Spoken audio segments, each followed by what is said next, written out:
Halo semuanya, kami dari kelompok 1 kelas S4504 akan mempresentasikan hasil analisis kami terhadap proses bisnis pada perusahaan PT Asri Pancawarna. Tapi sebelum itu, apa sih proses bisnis itu? Singkatnya, proses bisnis adalah serangkaian aktivitas dalam suatu organisasi untuk mencapai suatu tujuan bisnis tersebut, di mana setiap aktivitas memiliki peran yang ada masing-masing dalam menambah value dan memenuhi tujuan proses bisnis tersebut. Setiap proses bisnis dapat melibatkan lebih dari satu aktor sesuai dengan peran dan kemampuannya, dan bekerja sama untuk mencapai tujuan yang diinginkan. Tapi, proses bisnis tidak selalu berjalan lurus. Apabila terdapat lebih dari satu kemungkinan yang terjadi pada suatu aktivitas, kita dapat menambahkan gateway dan proses proses akan berjalan sesuai dengan kondisi yang terjadi. Sebelum kita bahas proses bisnisnya, kita harus tahu dulu apa itu PT Asri Pancawarna. PT Asri Pancawarna adalah perusahaan bidang manufaktur yang didirikan pada tahun 2005. Perusahaan ini didedikasikan untuk produksi ubin porselen atau granit dengan merek Indogras dan Decogras untuk memenuhi pasar domestik dan luar negeri. Yang pertama, saya bakal jelasin proses bisnis penerimaan permintaan barang dari distributor. Proses permintaan barang dari distributor dimulai ketika distributor akan menyampaikan kebutuhan barang yang customer akan minta buatkan. Customer akan memilih kebutuhan barang melewati distributor yang akan disampaikan ke sales. Setelah itu, sales melakukan promosi ke customer untuk tertarik melakukan pemesanan barang. Sales menerima pemesanan barang dan membuat data permintaan barang serta menginputkan data permintaan ke sistem untuk mengirimkan data ke marketing. Setelah marketing menerima dokumen permintaan barang dan mengirim dokumen permintaan barang tersebut ke supplier. Setelah itu, supplier mengirimkan barang dan barang tersebut diterima oleh gudang. Setelah itu, gudang mempersiapkan barang untuk mengirim barang ke distributor beserta surat jalannya. Setelah itu, barang diterima oleh distributor dan mengirimkan surat penerimaan barang ke marketing. Marketing akan mengirimkan invoice ke customer untuk melakukan pembayaran.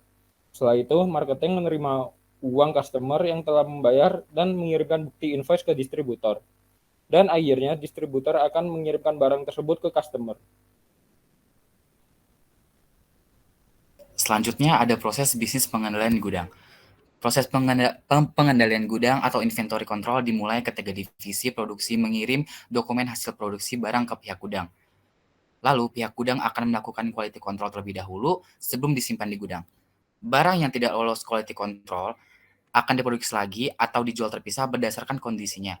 Terdapat 3 quality control yang ada, yaitu hasil produksi yang tidak lolos quality control yang dapat dilakukan proses sizing, hasil produksi tidak lolos quality control yang dapat langsung dijual, dan hasil produksi tidak lolos kontrol.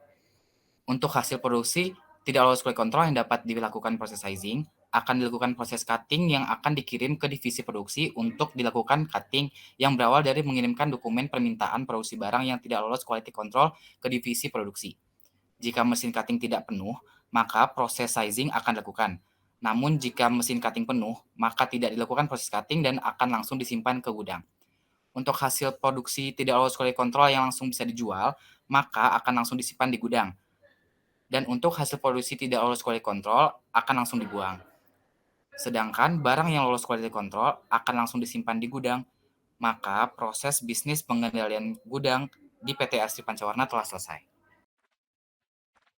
Selanjutnya ada proses bisnis penilaian bahan-bahan baku dalam PT Asri Pancawarna. Proses pemesanan bahan baku dimulai dari PPIC bagian raw material planning menghitung bahan baku yang tersedia. Apabila bahan baku tersedia, bahan baku tersebut akan langsung dikirim ke stok produksi. Namun, apabila bahan baku yang dibutuhkan ternyata kurang, raw material planning akan mengeluarkan dokumen purchase requisition yang akan dimasukkan ke software ERP Sysper 7 dengan persetujuan manufacturing debt head apabila di bawah 5 juta atau persetujuan board of director yaitu operation director apabila bahan baku bernilai di atas 5 juta. Bagian procurement akan menerima purchase requisition dari Sysper 7. Procurement akan mencari supplier yang cocok lalu membuat dokumen purchase order. Dokumen purchase order tersebut akan disetujui oleh finance accounting debt head. Setelah disetujui, dokumen purchase order akan dikirim ke supplier dan bahan baku diterima sesuai tanggal permintaan.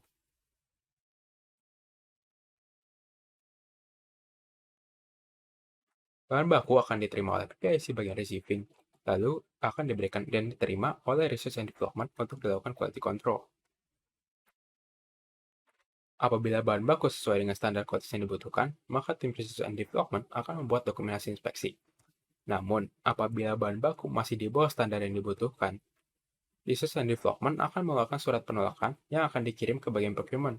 Setelah itu, procurement dapat melakukan negosiasi seperti pengurangan harga dan penambahan jumlah bahan baku. Atau bahan baku akan ditolak sepenuhnya. Bahan baku yang telah diterima atau dinegosiasi serta hasil inspeksi akan diterima oleh PPIC bagian receiving dan bahan baku akan dikirim ke stok untuk dipakai untuk produksi. Dengan ini, bahan baku yang telah dipesan tersebut dapat dipakai oleh pabrik untuk melanjutkan produksi. Pembayaran bahan baku akan ditagih oleh supplier kepada finance accounting dalam kurun waktu 3 bulan. Setelah bahan baku diterima, finance accounting akan menyiapkan dana dan dikirimkan ke supplier. Dan itu proses bisnis dan pemesanan bahan baku telah selesai.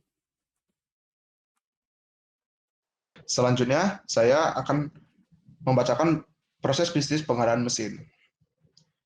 Dalam proses pengadaan mesin, dimulai dari perusahaan pihak marketing manajemen. Dalam kasus ini, perusahaan membutuhkan mesin baru yang akan digunakan di pihak pabrik bagian produksi. Lalu, pada pihak marketing akan mengajukan dokumen pengecekan mesin ke pihak engineer.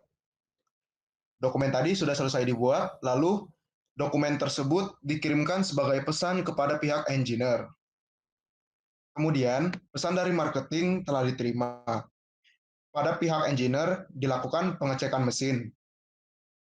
Ketika kondisi mesin masih layak pakai, maka permintaan mesin baru tidak akan dilakukan. Namun, ketika mesin tidak layak pakai, maka pihak engineer akan membuat pesan persetujuan permintaan mesin baru ke pihak marketing. Lalu pesan persetujuan itu pun dikirimkan. Lalu pada pihak marketing akan menerima pesan permintaan mesin baru. Lalu pihak marketing akan melakukan list dokumen pemesanan mesin baru, serta mengirim dokumen tersebut berupa pesan pendanaan yang dikirim ke pihak keuangan perusahaan atau finance. Pada pihak finance, kemudian akan menerima pesan pendanaan dari pihak marketing. Lalu pihak finance akan melakukan penentuan budget yang diperlukan dalam pembelian mesin baru. Dalam penentuan budget ini, pihak finance akan menghubungi pihak marketing manajemen untuk melakukan persetujuan budget yang diperlukan. Ketika sudah menentukan budget yang disetujui, maka proses pemesanan mesin baru dapat dilanjutkan. Pada bagian finance, kemudian akan mulai melanjutkan perencanaan dengan membuat pesan ke pihak procurement dalam rangka pencarian vendor mesin yang cocok. Lalu pesan tersebut pun dikirimkan langsung ke pihak procurement. Pihak procurement lalu menerima pesan dari pihak finance. Pihak procurement mulai menghubungi dan mencari vendor mesin yang sekiranya cocok. Jika telah ditemukan vendor mesin yang cocok, pihak procurement akan membuat dokumen purchase mesin yang telah sebelumnya disetujui perusahaan yang isinya berupa rangkaian pemesanan mesin apa saja yang dibutuhkan. Lalu dokumen itu langsung dikirimkan ke pihak vendor mesin. Vendor mesin kemudian menerima dokumen purchase mesin dan menyetujui dan akan memulai menyiapkan data mesin apa saja yang dibutuhkan perusahaan. Mesin yang dibutuhkan akan segera masuk dalam proses packing barang. Dan mesin yang dibeli segera dikirim oleh vendor mesin ke perusahaan. Lalu, pihak engineer menerima pesanan mesin baru dari vendor dan melakukan cross-check mesin baru. Jika mesin barunya cacat, mesin akan di-refund untuk diganti ke yang bagus. Jika mesin baru yang diterima bagus, maka engineer akan mengirimkan dokumen proses pembelian mesin baru telah berhasil dilakukan ke pihak marketing manajemen. Maka berakhirlah proses pengadaan mesin baru di perusahaan PT Asri Pancawarna. Baik, sekian analisis proses bisnis terhadap perusahaan PT Asri Pancawarna dari kami. Mohon maaf bila ada kesalahan. Wassalamualaikum warahmatullahi wabarakatuh.